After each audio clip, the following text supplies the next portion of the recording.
नमस्कार, सुस्वागतम, आभार। मैं पंडित नितिन शास्त्री आज के एपिसोड पर आप सभी भक्तों का हार्दिक स्वागत करता हूं। आज हम बात करने वाले हैं कि किसी को जब हमें कोई उपहार देना होता है तो उपहार में हमें क्या वस्तु देनी चाहिए जिसको हम उपहार दे रहे हैं, गिफ्ट दे रहे हैं, उसके लिए भी वह अच्छा हो और हम दे रहे हैं हमारे लिए भी उसका कोई ना कोई पॉजिटिव रिजल्ट जरूर आए। कई बार हम अनजाने में या जानते हुए भी कुछ ऐसा गिफ्ट दे देते हैं जो कई बार दोनों के लिए परेशानियों का कारण बन जाता है। जब भी किसी को उपहार देना होता है तो उस उपहार को बड़ा सोच समझ कर देना चाहिए, क्योंकि उपहार देने का मतलब होता है कि हम अपनी खुशी दूसरे व्यक्ति के लिए जाहिर कर रहे हैं।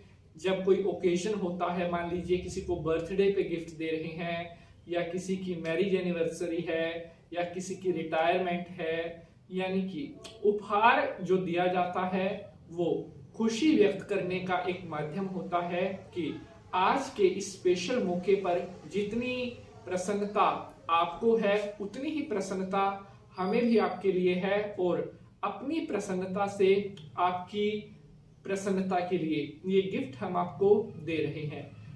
तो गिफ्ट में ऐसी क्या चीजें हैं जो हम दे सकते हैं, जो गिफ्ट में देने के लिए बहुत अच्छी मानी जाती हैं, वो मैं आज आपको बताने वाला हूं। और मैं आपको बताने वाला हूं गिफ्ट में क्या चीज आपको भूलकर भी नहीं देनी चाहिए। तो चलिए माता रानी को प्रणाम करते हुए आज के एपिसोड की शुरुआत करते हैं। जय माता की। सबसे पहले तो हम बात करते हैं कि क्या है वो चीजें जो गिफ्ट में भूलकर नहीं देनी चाहिए। प्यारे दर्शकों, सबसे पहले तो मैंने आपको पहले भी बताया हुआ है कि घड़ी, जो हाथ पर बांधने वाली घड़ी है या दीवार पर लगाने वाली जो घड़ी है, किसी को भी गिफ्ट में घड़ी देने से पहले आपको 100 बार विचार करना चाहिए, क्योंकि वास्तु के हिसाब से अगर हम बात करें तो किसी को भी उपहार में घड़ी देना ज्यादा अच्छा नहीं माना जाता, क्योंकि घड़ी एक ऐसा यंत्र है जो समय बताती है कि आपका कैसा समय चल रहा है, आपके पास इस समय खुशहाली है या आपके पास नकारात्मकता है। तरह तरह की आपकी स्थितियां घड़ी बताती है। अगर आप अच्छे समय में घड़ी किसी को गिफ्ट दे रहे हैं और सामने वाले का समय जो है वो अच्छा नहीं चल रहा है, तो इससे आपको आने वाले टाइम में परेशानियां हो सकती हैं। अगर आपका टाइम थोड़ा नेगेटिव चल रहा है, सामने वाले का टाइम पॉजिटिव चल रहा है, तब भी हमें घड़ी देने से बचना चाहिए। तो ओवरऑल हम कह सकते हैं कि गिफ्ट में घड़ी देने से आपको परहेज ही करना चाहिए। मैं आपको कुछ ऐसी चीजें बताता हूं जो गिफ्ट में देने के लिए आपका सबसे अच्छा ऑप्शन हो सकती हैं। एक तो लाफिंग बुद्धा करके आता है, चाइनीज या फेंगशुई शायद वो होता है, लाफिंग बुद्धा। अगर आप किसी को गिफ्ट में देते हैं तो ये सामने वाले के लिए भी अच्छा होता है और जो गिफ्ट दे रहा है उसके लिए भी काफी अच्छा होता है।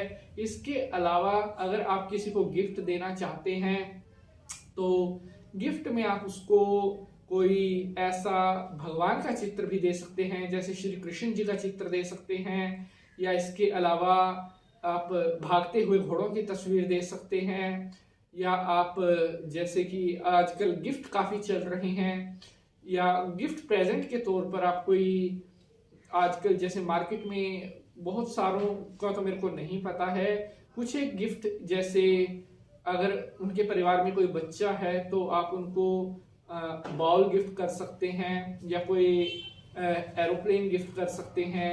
अगर मैरिज एनिवर्सरी है, किसी कपल की है, तो उनको आप जो हस्बैंड और वाइफ की जो पिक्चर्स की गैलरी है वो बनवा कर दे सकते हैं। फोटो फ्रेम उनको गिफ्ट कर सकते हैं जिससे वो अपनी स्नैप्स वगैरह फ्रेम में लगा सकें।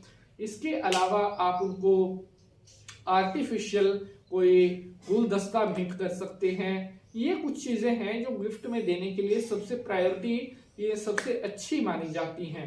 इसके अलावा मान लीजिए किसी बच्चे का बर्थडे है, तो बच्चे को तो आपको पता है कि ज़्यादातर उसको जो है टॉयज पसंद होते हैं, जैसे टेडी बियर हो गया या बस हो गई या बैट बॉल हो गया, ये चीज़ें बच्चे ज़्यादा प्रेफर करते हैं। अगर किसी बुजुर्ग की रिटायरमेंट है, ओल्ड एज है, जिनकी उम्र 60 प्लस है, उनको अगर आपने गिफ्ट देना है तो आप उनको कोई पढ़ने की नॉवल गिफ्ट कर सकते हो, कोई धार्मिक किताब उनको दे सकते हो, क्योंकि जैसा जैसा मतलब आप खुद अंदाजा लगा सकते हो कि किस एज के हिसाब से क्या गिफ्ट सूटेबल रहता है। ये कुछ मोटे मोटे से एग्जांपल्स मैंने आपको बताए हैं जो गिफ्ट देने के लिए आपके बहुत अच्छे हो सकते हैं। इसके अलावा अगर आपकी मदर का बर्थडे है तो मदर को आप क्या भेंट में दे सकते हैं, गिफ्ट क्या दे सकते हैं। मदर को सबसे पहला तो एक बच्चे के लिए माँ का जो है वो टाइम है कि अपनी माँ के साथ ज़्यादा से ज़्यादा टाइम स्पेंड करे। जब बात आती है गिफ्ट की तो आपकी मदर को क्या सबसे ज्यादा पसंद है वो आपको पता है, उनकी चॉइसेस का, उन पसंद में से कोई भी एक अच्छी सी जो चीज है वो उनको आप ला करके दे सकते हो। अगर आपकी छोटी बहन का बर्थडे है या उसका कहीं पर सिलेक्शन हुआ है, उसकी कोई जॉब लगी है, आपने अपनी खुशी रिप्रेजेंट करनी है, तो अपनी बहन को आप जो है कोई ज्वेलरी गिफ्ट कर सकते हो। ये सब चीजें हैं जो आप प्रेफरेबली गिफ्ट कर सकते हो। घड़ी देने का जो मोटिव है, मैंने पहले भी आपको डिनाई किया है कि अगर बहुत ज्यादा क्लोज, बहुत ज्यादा पर्सनल है या रिलेशंस को सुधारने की बात है, अगर मान लीजिए आपकी पत्नी का कोई खास ओकेजन है, अपनी पत्नी को आप घड़ी गिफ्ट कर सकते हो, या ब्लड रिलेशंस में अगर आप घड़ी गिफ्ट करते हो तो ज्यादा बेटर रहता है। जो थोड़ा दूर के रिलेशंस है उनमें तो हमें ये थोड़ा गिफ्ट करने से बचना ही चाहिए। तो आज की जानकारी आपको कैसी लगी है, या आपका अगर कोई वैल्यूएबल कमेंट है तो मेल बॉक्स में या कमेंट में आप हमें भेज सकते हैं। आज के लिए बस इतना ही। रात को 8 बजे आपसे मुलाकात होगी नए एपिसोड में नए विषय के साथ। तब तक के लिए आप सभी भक्त इसी तरह से हंसते रहें, मुस्कुराते रहें और माता रानी का आशीर्वाद आप सभी भक्तों के ऊपर बना रहे। अगर आपने अभी तक चैनल को सब्सक्राइब नहीं किया है तो अभी पंडित नितिन शास्त्री चैनल को सब्सक्राइब करके बेल का निशान जरूर प्रेस कर लें, जिससे आपको आने वाले हर एपिसोड का नोटिफिकेशन सबसे पहले मिलता रहे। तो मिलेंगे अगले एपिसोड में, तब तक के लिए हंसते रहो, मुस्कुराते रहो और माता रानी की कृपा से आपका जीवन आनंदित रहे। जय माता।